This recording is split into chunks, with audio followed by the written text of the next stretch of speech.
నమో బుద్ధాయ. తథాగత గౌతమ బుద్ధుడు మహాపరినిర్వాణం చెందిన తరువాత మల్లుల విలాపం, ఒక భిక్షువు సంతోషం. బుద్ధుడు కోరినట్టే ఆనందుడు వెళ్ళి మల్లులకు మరణవార్త తెలియపరిచాడు. ఆ వార్త విన్న మల్లులు, వారి భార్యలు, యువతి యువకులు ఎంతో హృదయ వేదన అనుభవించారు. వారిలో కొందరు వెంట్రుకలు విరపోసుకొని చేతులు చాచి రోదిస్తూ నేలకు వాలారు.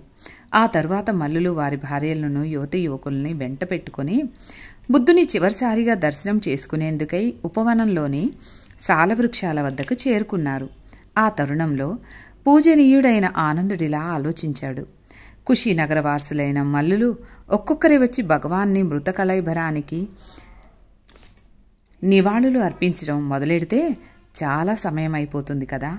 అందుచేత వారి కుటుంబాలుగా విభజించాడు. ఒక్కొక్క కుటుంబం వచ్చి భగవాన్ పాదాల వద్ద మోకరిల్లి శ్రద్ధాంజలి ఘటించి వెళ్లసాగారు. ఇక్కడ ఈ విధంగా శ్రద్ధాంజలి కార్యక్రమం కొనసాగుతుండగా పూజనీయుడైన మహాకాశ్యపుడు పావ నుండి కుషీనగరం వెళ్లి రాజమార్గంలో అనేక మంది భిక్షువులతో కలిసి యాత్ర కొనసాగిస్తూ ఉన్నాడు. దిగంబరి అయిన ఒక సన్యాసి కుషీనగరం నుండి పావా వెళుతూ వారికి ఎదురయ్యాడు.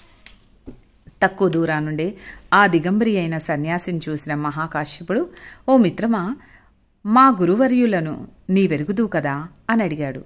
అవును మిత్రమా, వారిని నేనెరుగుదును. శ్రమణ గౌతముడు మహాపరినిర్వాణం పొంది నేటికి వారమైంది అన్నాడు. ఆ వార్త విన్న భిక్షువులంతా భరించరానంతటి వేదంతో విలపించారు.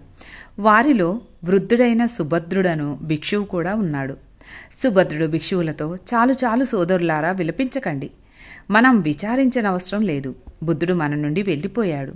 మీకు నేను చెప్పబోవునది ఇష్టం కావచ్చు, లేక అయిష్టమూ కావచ్చు. కానీ ఇకపై మనం మనకేది ఇష్టమో అది చేయొచ్చు. ఏది చేయడం ఇష్టం లేదో అది మానవచ్చు. అలాంటప్పుడు తాను చనిపోవటే మనకు మేలు కదా. ఎందుకు విలపిస్తున్నారు? ఎందుకు విచారిస్తున్నారు? అది మనకు సంతోషమైన వార్త కదా అన్నాడు.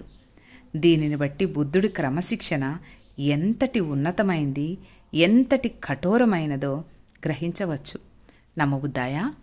నమో తస్సా